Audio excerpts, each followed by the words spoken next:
दर्शकों, आप सभी का स्वागत है नवभारत न्यूज 24/7 में। और आप दर्शकों को ये जानकारी जरूर है कि आज से नवरात्रों के पावन दिन शुरू हो चुके हैं।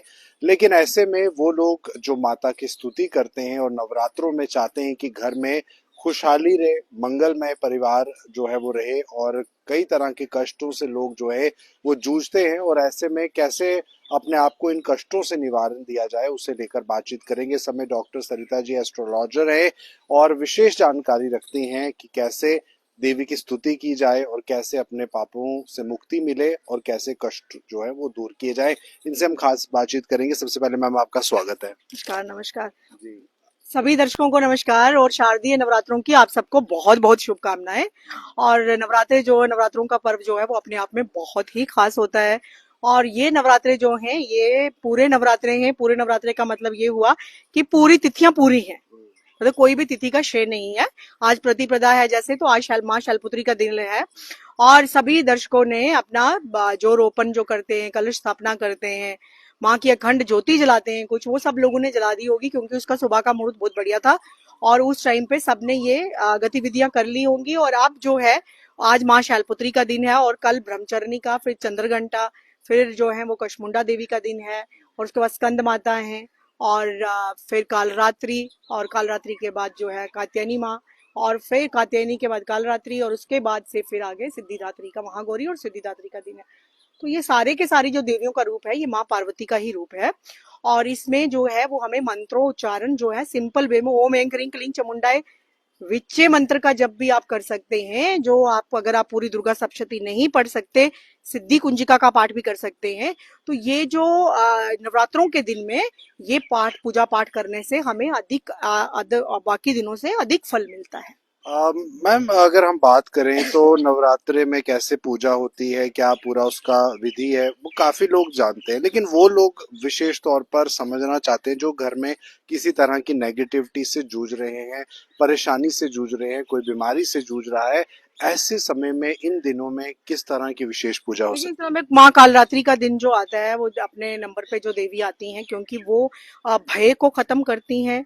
भय बोलते हैं डर को, रोगों को खत्म करती हैं, दुश्मनों को खत्म करती हैं। और घर में जो रोगों से, बीमारियों से लोग ग्रस्त हैं बहुत ज्यादा, तो उनको माँ कालरात्रि की उपासना करनी चाहिए। और माँ कालरात्रि की उपासना करने के लिए आपको माँ की पिक्चर जो है वो सभी, अगर 9 देवियों की पिक्चर भी इकट्ठी आती है उसमें माँ का कितना भयंकर रूप बताया है, वो इन्हीं सब चीजों को खत्म करने के लिए है। तो उसके लिए आप माँ की जो है वो मंत्रों का उच्चारण करें, ओम ऐं क्लीं क्लीं चामुंडाय विच्चे मंत्र का ही करें। और इसमें हवन करना बहुत अच्छा रहता है नवरात्रों के दिनों में, हवन करना। हवन में आप लौंग का इस्तेमाल करिए, इलायची का इस्तेमाल करिए, घी का इस्तेमाल तो होता ही होता है, कपूर का इस्तेमाल, सब चीजों को मिक्स करके हवन सामग्री जो है वो मार्केट से बनी बनाई भी मिलती है और आप अपने घर में भी तैयार कर सकते हैं। इस तरह से हवन करना खास करके नवरात्रों के दिनों में बहुत अच्छा माना जाता है। एक तो घर की नेगेटिविटी खत्म होती है, पूरा घर जो है वो सुगंधित हो जाता है। है? मैडम, हमारे सनातन धर्म में ऐसे भी समय रहते हैं जब आप पूजा अर्चना नहीं कर सकते हो, जैसे किसी घर में कोई मृत्यु हुई है या कोई किसी का जन्म हुआ है, तो ऐसे में उस दौरान कैसे पूजा की जा सकती है नवरात्रों में? देखो, सूतक में तो हमें जहाँ जिस घर में, देखो घर में अगर किसी को कोई बच्चा का जन्म हुआ या किसी के घर में डेथ हो गई तो उसकी कनेक्टिविटी किसके है कि सूतक में। तो सूतक जो है कुछ लोग 5 दिन का करते हैं, कुछ 11 दिन का, कुछ 13 दिन का। तो सूतक में हमें मंदिरों को हाथ या मूर्ति पूजा नहीं करनी चाहिए, दीपक कभी भी नहीं चलाना चाहिए। और इस तरह से जो बड़े आपके घर के बोलते हैं, जो बड़े बड़े आपके बुजुर्ग हैं, जो आपकी सासू माँ है या आपके घर में कोई बड़ा बुजुर्ग है, वो जैसे आपको गाइड करते हैं आप वैसे करिए। बट सूतक में ये सब चीजों को निषेध है। हमें इन चीजों की मूर्ति पूजा और इन सबको हाथ नहीं लगाना चाहिए। बट कुछ लोग कहते हैं कि कुछ लोग जाते हैं ज्योतिषियों के पास, पंडितों के। देखो, कर्म कांड अलग है, ज्योतिष की विधि बताना अलग है, लेकिन ज्योतिष, astrology is totally different, that is the analysis. और जो कर्म कांड करने वाले व्यक्ति होते हैं, जो पूजा पाठ करवाते हैं, विधियां बताते हैं, वो लोग कुछ इसका तोड़ बता के कहते हैं कि अगर कन्या है तो कन्या जो है वो ऐसा कर सकती है या 5 दिन के बाद ऐसा कर सकते हैं। तो इन सब, मुझे तो लगता है कि सूतक में नहीं जाना चाहिए, नहीं हाथ लगाना चाहिए, सूतक के पीरियड में नहीं लगाना चाहिए। क्योंकि अगर आप करेंगे भी तो पॉजिटिव एनर्जी की नहीं आएगी आपके जी पास। मैम, आप एस्ट्रोलॉजी में काफी कुछ जानती हैं। बीते समय में जम्मू कश्मीर के लिए बड़ा दुखद समय रहा है। बहुत से लोगों की जानें चली गई प्राकृतिक आपदाओं में। ऐसे में अब साल का कहीं ना कहीं अंत भी हो रहा है। आने वाले दिनों में क्योंकि शुभ मुहूर्त शुरू हो चुके हैं नवरात्रों के बाद, तो किस तरह का माहौल रहेगा? देखिए, जन्माष्टमी के बाद हमारे फेस्टिवल सारे स्टार्ट हो जाते हैं। अभी नवरात्रों का शुभ पावन अवसर चल रहा है। इसके बाद से करवा चौथ आ जाएगा, दीपावली की तैयारियां शुरू हो जाएंगी। लेकिन ये 2025 जो है ये हिस्टोरिकल ईयर रहेगा और हिस्टोरिकल ईयर में गिना जाएगा, क्योंकि 2025 ने आने इस जनरेशन को बहुत कुछ दिखाया।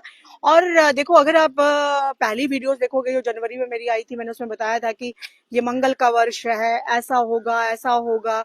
अभी जो है उसके बाद से हमारी जो है वो पंचांग आया, जो कि जो हमारे चैत्र नवरात्रि की प्रतिपदा से हमारा पंचांग, जो हमारा ईयर चेंज होता है इसी हिसाब से। और जो हमारा वो पंचांग बना उसमें ये बताया गया कि मंगल जो राजा जो है वो सूर्य है। तो दोनों ऐसे प्लेनेट हैं, अगर हम दूसरी न्यूमेरिक न्यूमरोलॉजी के हिसाब से देखें तो 9 नंबर बनता है, जो कि मंगल का ईयर है। और सूर्य जो है वो सूर्य तो सोर्स ऑफ एनर्जी है, पूरा उजाला है, पूरी देश दुनिया को सारी दुनिया को उजाला जो है वो सूर्य से मिलता है। तो दोनों प्लेनेट्स की एनर्जी बहुत हाई है। तो इसलिए उधर से बृहस्पति ग्रह जो हैं वो भी अतिचारी हो रखे हैं। तो ये सब चीजें जो हैं प्लेनेटरी ऐसी सिचुएशंस बनी हुई हैं इस टाइम पे।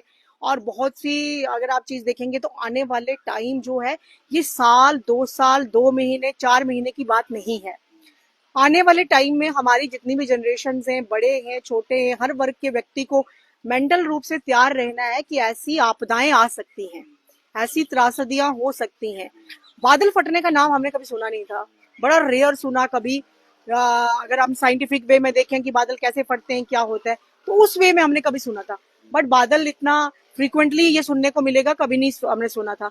इसी तरह की और चीजें भी आगे आने वाले टाइम में हो सकती हैं। अच्छा मैडम, आखिरी सवाल है, इन नवरात्रों में क्या कुछ शुभ कार्य जो है वो किए जा सकते हैं? देखिए, अभी तो चतुर्मास चल रहा है, नवरात्रि में हम अपनी पूजा पाठ कर सकते हैं। चतुर्मासा जो होता है 4 महीने तक, जब हम कहते हैं कि भगवान विष्णु जो है, परिवर्तनीय एकादशी अभी आपने देखी जिसमें उन्होंने करवट बदली, तो मौसम की ऋतु चेंज होने का। अभी जो 4 महीने चल रहे हैं, तो अगर आप शास्त्रों के हिसाब से जाएं, जो चीज लिखित रूप से है वो यही है कि इसमें ये वाली शादी नहीं होनी चाहिए, शादी ब्याह मुन्नन गृह प्रवेश ये सब गतिविधियां नहीं होनी चाहिए। इवन ये लिखा गया है कि नई गाड़ी तक नहीं लेनी चाहिए। बट स्टिल जो है वो लोग खरीद रहे हैं शुभ मुहूर्त देख करके। तो इसी तरह से नवरात्रों में अभी जो ये नवरात्रे हैं इसमें आप पूजा पाठ अधिक करिए। कोई बहुत इमरजेंसी है तभी ये चीजें खरीदिए।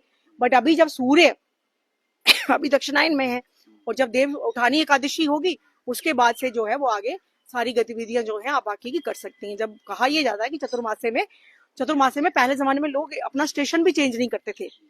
और सब लोगों से मैं यही अपील करूंगी, हमें अपने एडमिनिस्ट्रेशन को का साथ देना चाहिए, जैसी एडवाइजरीज आती हैं उसको फॉलो करना चाहिए। आगे भी ऐसा आने वाले टाइम आएंगे। या आपके माध्यम से मैं ये बताना चाहती हूँ कि आगे आने वाला टाइम में भी ऐसी त्रासदियां आपको देखने को मिल सकती हैं। आप मतलब रैट रेस मत फॉलो कीजिए कि वो जा रहा है तो मैं भी जाऊं, वैष्णो देवी भाग जाऊं, उधर चला जाऊं उधर चला जाऊं। आप घर बैठ के भी भगवान को याद करिए। ये एनर्जीज भी अपने आप को रिजुविनेट कर रही हैं।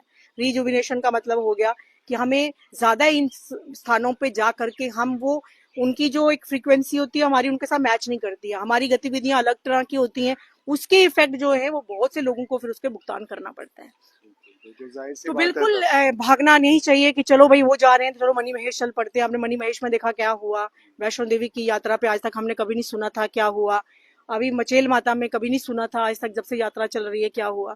तो ये सब चीजें आप घर बैठ के भी पूजा पाठ कर सकते हैं। हर चीज के साथ कंप्रोमाइज करिए, घर में बैठ करके भगवान को याद कीजिए, जैसे आपके घर के बड़े कहते हैं उनको फॉलो कीजिए। बिल्कुल, बहुत ज़रूरी है कि ये नवरात्रे जो हैं वो हम सब के लिए मंगलमय रहें। तो ऐसे में आपको पूरी विधि के साथ पूजा अर्चना जो है वो करनी चाहिए। और मैम ने जो कुछ भी कहा, जो कुछ भी अपना ज्ञान आपके साथ साझा किया, उसको ज़रूर फॉलो कीजिए। अपनी राय भी वीडियो को लेकर ज़रूर कमेंट बॉक्स में साझा कीजिए और शेयर भी कीजिए ताकि लोगों तक ये मैसेज पहुंच पाए। फिलहाल मुझे दीजिए इजाज़त, नमस्कार।